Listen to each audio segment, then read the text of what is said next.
those eyes.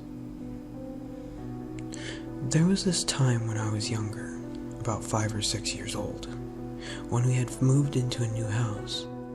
It was just me and my mother. Most of the time, since my father worked long hours during the evening into an early morning, we had been in the house no longer than 2 or 3 weeks, and the school year was coming to a close. Only now I had my parents explain to me what had happened in that house many years ago. The truth of what happened on that day did not set me free of my curiosity, but rather fueled a string of nightmares I can't seem to shake. Maybe sharing it with you would help. It was a warm summer evening early in the week when I got home from school. My parents trusted me to walk as the neighborhood was a quiet area and the school was only a few blocks away. As usual, my dad was leaving for work as I got home, so we had our normal chit-chat about my day and if anything interesting had happened at school. Nothing had happened at school. At least that was worth nothing to my dad, who seemed to be in a hurry. My mom was in the kitchen getting my plate ready for dinner. We ate early since my dad had to leave for work at such a strange time, but I had gotten used to it over the years. As we sat together, I ate dinner with my mom and watched one of her soap operas that I didn't necessarily hate, but didn't exactly love either. There were no other plans on the horizon as all my friends, all 2 of them, were busy with their own lives. This meant a lonely night of homework and video games, which wasn't necessarily a bad thing. I remember sitting beside my mom just after finishing my plate and looking up at her. She was engrossed in her show until she gave a sharp look towards the kitchen. Her face curled up with confusion and curiosity. She got up to walk towards the kitchen to investigate. The light from the kitchen spilled into the now dark living room, lit only by the sharp yellow light of the kitchen and the flicker of the television. I had seen what she saw as well, but to me it seemed like a slight disturbance in the light. After investigating the kitchen, she returned and shrugged it off as if it were nothing. To me it was nothing, so we continued watching television until my mom asked me to go finish my homework. As I walked down the hallway towards the staircase up to my room, I could feel the cold chill in the doorway where my mom had gazed earlier. It gave me chills, but nothing like when I got to the bottom of the stairs. There was something about the stairs in this house that made me feel unsettled. But the basement was fine. The basement stairs were fine. Hell, the crawl space in the basement had more life and character to it than the staircase that led to the upstairs. I absolutely despised having to climb up and down its dark wooden steps, especially late into the night. It wasn't that I was afraid of the dark or monsters or really anything of the sort. I can't really explain it. It felt like the stairs were watching me. So I would run up and down them as fast as humanly possible. You know, that feeling you get when you're being chased, and it feels like whatever is chasing you could grab your ankles at any moment and tear you down. Yeah, that feeling. Once I got to my bedroom, I was safe as if whatever dark entity that constantly chased me up and down the stairs was not allowed in my room. It was a safe haven from whatever lived in or on the stairs, which is why I spent most of my week in the house, in my room, or out with friends. I could remember my room was plastered with posters showing off my love of Star Wars, horror movies, and one of simple plan. It was a phase. Like most kids into Star Wars at my age, my floor was littered with nearly hundreds of action figures, playsets, and anything my parents could get their hands on. It was a mess, but it was my mess. I loved it. Having completed my homework, which consisted of bland math and English papers, I rewarded myself with a solid 2 hours of video games. By the time I got sick of the games, I looked at the clock to see it was nearly 9 o'clock. As I stood up to turn the television off, I could hear a voice from downstairs. Honey, can you come down for a minute? I pushed open my door and stepped into the hallway. But before I could even reach the top of the stairs, someone grabbed me tightly and pressed me up against the wall, which jarred me from my skin until I realized it was my mother. She quickly put a finger over her mouth and had a look of distress. I kept my mouth shut after seeing the fear in my mother's eyes, that I still, to this day, cannot shake. "Don't go downstairs.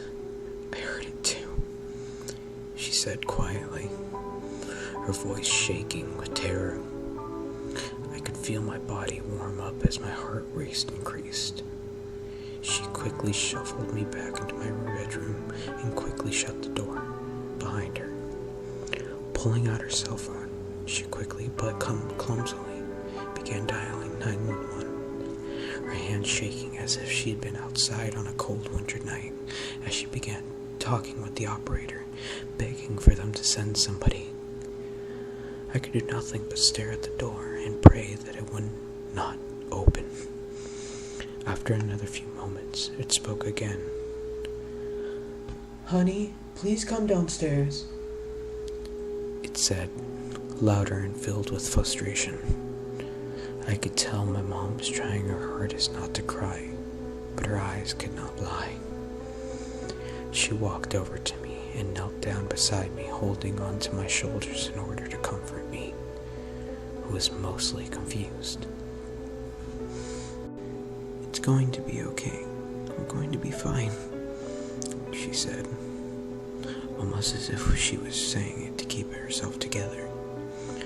After what I felt like an eternity of waiting in absolute terror and speculation of who or what was downstairs, there came the quick pounds of feet on the stairs. I couldn't help but back up into the wall, and as my mother grabbed a trophy I'd gotten a few years ago from a baseball tournament, there was a loud bang on the door. "Hello, this is the police. Are you alright?" yelled a strong voice. "Oh, thank God. Yes, right here," she yelled in response. The door opened and 2 police officers who seemed not only giant but angelic as they entered the room. My mother ran over to the first officer and hugged him as she began to cry. I began to cry as well, but only because my mother was crying. Being a young child, I only fear I knew in that moment was the fear my mother was giving off, and it was intense. One of the officers sat down with me until my father got home and tried to talk to me. Out of my confused state of worry and terror, when my dad got home, we all hugged for longer than I can remember ever hugging them. I didn't know what had going to be okay, and seeing my dad assured me of that. My father had a way about him that when he was around, everything was okay. Even if it wasn't, it was still like that to this day. The next morning, after having slept in my parents' room with the police car sitting outside of the house, my parents had to talk with me. They explained that we were going to be moving within less than a week and that I was going to stay with my grandparents until then.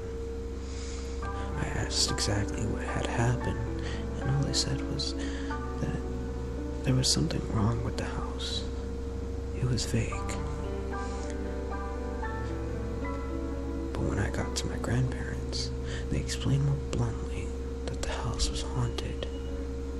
That explained the feeling on the stairwell. That also led to my young imagination going out of control. If the house was haunted, and that thing watched me day in and day out climb those stairs, what had made it wait so long? Why had it waited until then, and even more frightening, why did it ask me to go downstairs? I had nightmares for the next few years about the house, regardless of having moved far away from the part of town. I remember overhearing my parents during my phase with the nightmares about whether or not I should go speak to a therapist or some kind of expert that could help me. I was fine most of the time, just whenever I went to sleep. The nightmares eventually went away. Years later, I still have the odd nightmares here and there, but nothing I can't deal with.